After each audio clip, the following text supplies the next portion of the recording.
I'm Isabel Brash. My company is Cocobel Chocolate. And this is Rancho Quemado Estate, where we get our cocoa from. And one of the places we get our cocoa from. This is a family estate. And we've been here since, I think, around 2005. We've had this space and been, processing cocoa. The estate is 45 acres, but we've only explored, I think, about 20, or rehabilitated about 25 of those acres. And because rehabilitating, is hard work and expensive too, so bit by bit. And they do quite a few things here. We have a citrus orchard. We do honey. The cocoa, we started planting cassava as well. Many things. Also, they do wine production here as well, with all the different local wine, what we call country wines, with all the different stuff we grow. And yes, everything that can be tried with agriculture, we try to start, and some of it works, some of it doesn't, and that's how we go. Welcome to Rancho Quemado Estate. We have 45 acres of land. Our main source of production here is cocoa, and we also do wine, landscaping, and apiculture. Right? Our cocoa, we have mostly is cocoa. Our products are cocoa butter, cocoa powder, nibs, and of course expression and drinking chocolate. We also do wine, and we were so fortunate that in 2002 we won an award in the world because of cocoa wine. Right? These are our, I must say this, our beans are made from no chemicals whatsoever. We have strict instructions here. No chemical is to be used in any production. Everything you see here is all natural. These cocoa butter here, these cocoa powder, the only thing we add is spice. Nothing more than spice. 100% cocoa powder. The butter, same thing. It's all natural. Everything we do here is about natural. Even the people working here is only the people from the village. First is natural. There's one thing is the genetics of the trees, and the other thing is how it's harvested, what the post-harvest process is like. So when I get beans, it's already been gone through a process and makes it a high quality product. So when I get it, it's already needs to be a good quality. Now, they have farmers that don't do as good processes. So I can't make chocolates with beans that are not processed well. So I always start with the conversation with chocolate in that way. Now, when we take the beans from the fields, after we crack the beans cannot stay longer than 72 hours on the ground, because what would happen is the fermentation process would start. It would have already been started, but because you want control in the fermentation process, what you would do is you would bring the beans into these boxes here, where you can control how you ferment these beans. So the fermentation process will take place in these cluster boxes right in the back of me here. A growth still goes on in the bean. It still expands even after we pick it from in the field. So what will happen, we'll gently place them in the boxes so that the oxygen will still be able to go through the beans. So as the oxygen goes through the beans, it will get some sort of air. So it will be airing out a little bit. And the fermentation boxes are there so that we could encourage uniformity in drying. So we have boxes in cascading order. So the box at the topmost level, it will stay there for 2 days. Then the box in the middle, it will stay there for the next 2 days. And then the last box that we will place it in, it will stay there for 3 days. Now, what will happen as we move the beans from box to box, what was on the bottom, it now comes to the top. And what was on the top, it now comes to the bottom. So that what that would encourage is uniformity in drying. So you wouldn't have a whitish color there, and then you have a brownish color here. But what you would have is one color straight through the fermentation process. So everything comes out looking light brown, brownish in color, because remember, it's not drying yet. But the fermentation process will take the gum out of the beans. So when the gum comes off the beans, what that will do in the drying process, it allows the sunlight to penetrate through the pores so that the drying will take place in the beans. So from the fermentation house or after the fermentation process, what we will do is we will place the beans into this traditional cocoa house right here. So let me welcome you all to inside a traditional cocoa house. This traditional drying house, if you look very closely, you'll see some fans. When the cocoa comes out of the fermentation house, we need the fans to cool them down because they are very hot. And what we don't want is for the beans to start cooking at a rapid temperature. So what we do, we would use the fans to cool down these beans as they would come into the traditional drying houses. So this traditional cocoa house is one that we use here at the Rancho Quemado estate, and we always follow food safety protocols at all times. Cocoyay brings us closer to, I mean, it's my hope that it brings us closer to the face of food, of who we are, who is growing our food, our indigenous. It's supposed to educate us ourselves on, you know, what is indigenous, what kind of food, where did it start. So we have the cassava, which is one of the, if not the #1 indigenous food of the Caribbean, that's been used since before anybody knew what we were, right? And so that's one huge part of Cocoyay, the cassava. Then we have the rice, right? Which has a fantastic history as well, the Moruga Hill rice, and incorporating that into the chocolates, which I didn't know. I had no book to read as to how to do this. It's been a journey, but I just knew I wanted to bring together these things to, in a fun way that could kind of bring us closer to the producers. So through the packaging, through the snack, we get to understand our history. And, you know, those three things, cocoa, cassava, and rice, are like part of our foundation as Caribbean people. You know, we need to know these things. And there are a lot of people who don't. I mean, in my circle, obviously, I'm around, I'm making chocolate all the time. So you might assume, and people in the rice might assume everybody knows stuff, but we don't. There's a large part of the population and in Caribbean that really don't know all these histories. So that one thing, the historical aspect, is important. But also the taste. When you taste the product, it is, everybody who tastes it says, I know this. It just feels like home, right? So I wanted to make something that was completely, totally local, that we could be proud of, that speaks to us, you know? You must love what you do. When you love what you do, you will put that effort into it. You'll put that joy into it. And while doing it, things is revealed to you to make it better and better and better. I know for a fact from being in agriculture, it's the future food. So I know it have a lot of potential. And that's why I go 100% behind it, because of the potential that it carries with it. I did not vision of companies may using it, but I was visioning more consumers like housewives and bakeries and stuff like that will be using it. But I wasn't aware that it could be done into chocolate. But because of the natural stuff in the cassava itself, it has a lot of potential that it can be used for a lot of things. It's amazing to see that the rice is not just boil and eat just like that. You have a number of things you could do with the rice. For example, we take the rice and we make porridge. You boil it with all your spices and things, and you blend it. Some of them home, they like it blend. Some like it, they like the chunky to eat. You can make a good porridge with it. You could take it and you could blend it, and you could make a punch with it. One woman, she took the rice and she had it in a cake. So now it's here and it's in the chocolate. I am still learning new ways of even planting the rice and different things. I am still learning after 60-something years. I am still learning. You know, knowledge is something that you never reach to say, I know it all. And knowledge is something is made to pass on.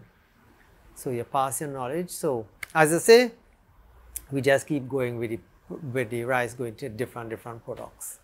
It's amazing. One of the things that Isabel talks about a lot is the community and being able to know who is behind your food, which I think is a really important thing because, you know, I think we eat things all the time and we're like, where did this even come from? I mean, I don't know where any of the snacks that I mean, when you think about it, I'm like, I don't know where it came from. And being able to put a face to the name, you know, to the point where the website we have, we're going to have, but once this goes live, we will have it. So, you know, just highlights of the people who are actually involved in the production of the various elements. And it's you can't actually separate it from the product. It's that important. Yes, I'm going to start with the beans because that's where everything starts, with the cocoa beans, right? So I'm going to take you through my little operation. So this is where it all begins with our chocolate making at Cocobel. And the farmers bring the estate beans here. We're not supposed to keep them in the same place that we do all of the other work because it's considered raw, even though when you ferment beans, it's not really raw. So, but anyway, we stick to the rules. Yeah, so they're really quite perfect beans. Hardly anything to sort. So we sort through and I would pick out, so of course, gangrams, beans are hardly anything to pick out, but sometimes you get leaves and all kinds of feathers and sticks and whatever. So we pick out all that, but also some beans might have mold, so take those out. So that's the first step in chocolate making. And then we move to the roasting. So this is my roaster. You know, sometimes when you're sorting, doing something so like monotonous, you can kind of work out a lot of other problems that you're having. So coming out here, yes. So coming out here and sorting beans sometimes and roasting and stuff roasting is a little more technical, but yeah, the sorting really is, I think, you know, should be a form of therapy. So this is the part that makes the chocolate, and well, you don't want too much of this in your chocolate. So the process of separating these two is actually, it's called winnowing. And people have many different ways of doing this. In the old days, you would have like a sieve kind of thing, and they would just kind of throw it, and the breeze would take away the husk. I have a machine. I started by hand as well, using actually a blow dryer, very low, and using my hand.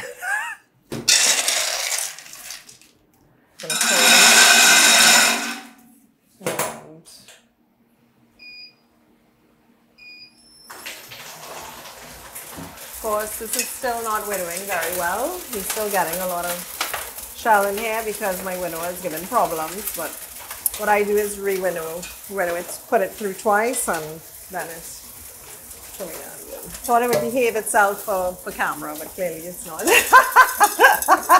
So now this is the stone grinder, which is where we grind our nibs. So we would then take the nibs and put it into this gradually to grind. So the friction with the stone is what breaks down the nib, and then it becomes, I always explain to people, it's like peanut butter. When you blend peanuts, it becomes peanut butter. It's the same thing with cocoa nibs, cocoa beans. So if you grind it and blend it up, it's going to turn to liquid because of the fat. For Cocoyay, which is a product that has no dairy, but it's still creamy, how we get that creaminess is with the rice. I'm using the local hill rice. So that is, how do we roast the rice, and then we pulverize it, and we put that instead of the milk powder. But it takes a long time to break down the rice. so it has to be in there for like almost a week. We have it grinding, yeah, and it has a kind of starchy texture because of the rice, but it's creamy, and you know, you got the nice roasty flavor from the rice. So it's that's what makes it really special. So yeah. So this is some of the rice chocolate here. Now I have this in a melter, and when you see our Cocoyay snack, looks like this, right? So this is tempered and in now all kinds of different sizes. It's supposed to be fun and quirky like this, But it's like this because unlike when you're coating, say, raisins or all the same kinds of nuts at the same time, they're all going to be even size. But because this snack is kind of wild and crazy, and we have a fruit center, that's a little cube, which we're going to cut just now, and I'm going to show you how we do that. We have cassava bread, which we make, and that's made by pressing in this press the cassava, and then toasting it, and then we break that up into pieces, very small pieces, enough to blend in with those fruit pieces. So we put those two dry things in there, and then we coat it with the rice chocolate while it's spinning, and then it's a whole science play between speed. This bowl is going, the cold air coming in, and trying to get the pieces separated so they all don't stick up in one big bowl. So some of the pieces you get will have more of the fruits and some will have just cassava, but just enjoy it, right? Enjoy the journey. So we would put the cassava wrapped in cloth, the grated cassava, and in layers in here, and then we weigh it down and yeah. So, and then you just turn. It's a screw press basically, and you go down, and when this is tight and you can't turn anymore, you have a jack down here, and that pushes up the bowl. But you have to do it slowly, else you're gonna burst the cloth, right? So you have to wait till it drips out, the liquid is coming out, and as it goes slower, you kind of have to watch it and think, because you'll bust the bag and then the cassava will be all over the place. Our involvement in this project is basically supplying the local fruit inputs for these range of products, mainly the guava and the mango, but we feel much more than just a supplier. It feels like an alignment, a timing. We've both been in the space for a long period of time. And seeing this range, seeing this launch, and being able to feed in a local supply chain into something like this, it's just really exciting, and we can't wait to see where the product goes. So this is our fruit pieces. Now these pieces have been drying for a few weeks, so they form like a crystallized exterior, which will help when we go to turn it in the pan that they won't stick up on the sides and all that, right? So what I do is I make the pate with the fruit from Farm and Function. I make it, well, you cook it in a pot with sugar and pectin and stuff like you do jam, but it's different amounts to get like the pate. And then we lay them, so I'll show you. So we pour them into a frame, so we get the right height and size we want. And then we cut this into the little pieces and separate each piece by hand and then lay them out on those perforated trays so that the air can pass through. And every day I kind of move them around. And it has to really be in there for at least like a week before we can coat, because if it's too soon and it's too soft, when we put it in with the cassava thing, it's just going to mash up and, yes, become like a pancake or something. Yeah. So this is called a double guitar slicer.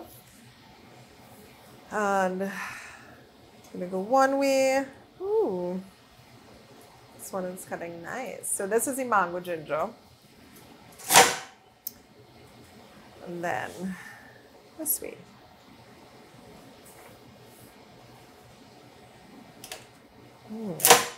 Right, so now we have all these little pieces. When I started making chocolate, I really wanted to explore the whole foodscape. I really wasn't into food at all before I started making chocolate. And then I got into slow food and all this stuff and really thinking about our foodscape. I always call it the foodscape of Trinidad and Tobago, and how we use our food. And while, yes, we have our food traditions and cultural heritage, food is amazing. I mean, there's no food better in the world, in my opinion. But, you know, there are certain things we don't, especially with sweet things, we don't really push the boundaries. Well, now I'd say the last few years, people have been pushing the boundaries. But we have always tried to explore those things. So celebrate the traditional stuff, but also try. So like for instance, we do basil chocolates, ganache, truffles. We do what else do we do? That's crazy. Shadow Benny. We have a pineapple chow. Pineapple chow. One. So Pepper. and For us, mango it's pepper. Yeah. So for us, those things are normal. That's how we think in here. Like when every time somebody starts working in here, this is what it's about: celebrating everything and trying everything. Put it onto this.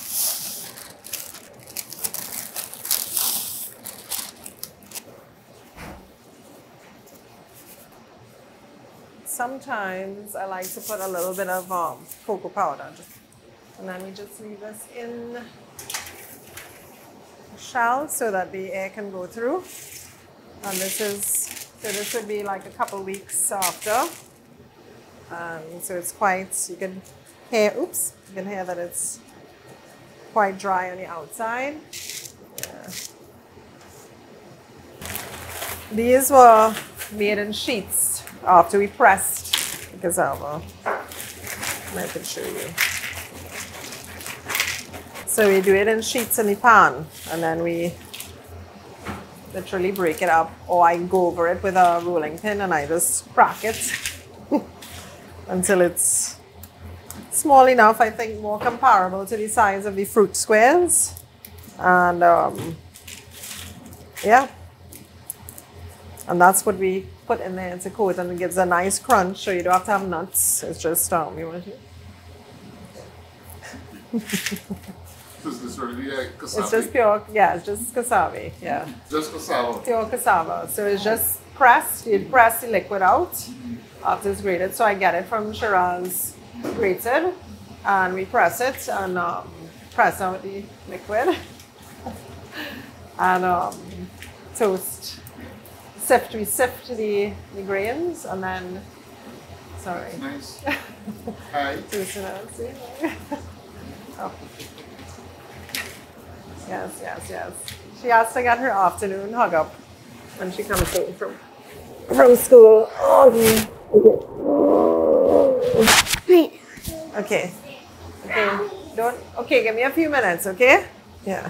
So this is our amazing packaging that was curated, or how should I say, put together by Melanie Archer, designed by Melanie Archer. Fantastic. We have 3 flavors. We have tamarind pepper, mango ginger, and guava basil. And they all have rice chocolate and the cassava crunch. The crunchy parts of cassava when you try it. They're nut-free, gluten-free, and all local, amazing love, right? And a lot of great work was put into this, both on the design side with Melanie and her team, and with all the producers, Mr. Rice, Mr. Cassava, Miss Spice, Mr. Coco, and Cocoyay. Cocoyay is the name because it's joyful, and we have even a little character, which is who is Coco, yeah? And Coco is going to teach you all about being proud of what we have in Trinidad and Tobago, right? And that's what it's all about. So this is it. It looks like this, and then when you open it, it has a little bag. And one of the things that's so important is the way that Isabel has brought community together. And it's not just the people who are behind the manufacturing of the snack. There's a sort of encouragement and a nurturing of her team. She has working for her, training these young women. It's all women on the team.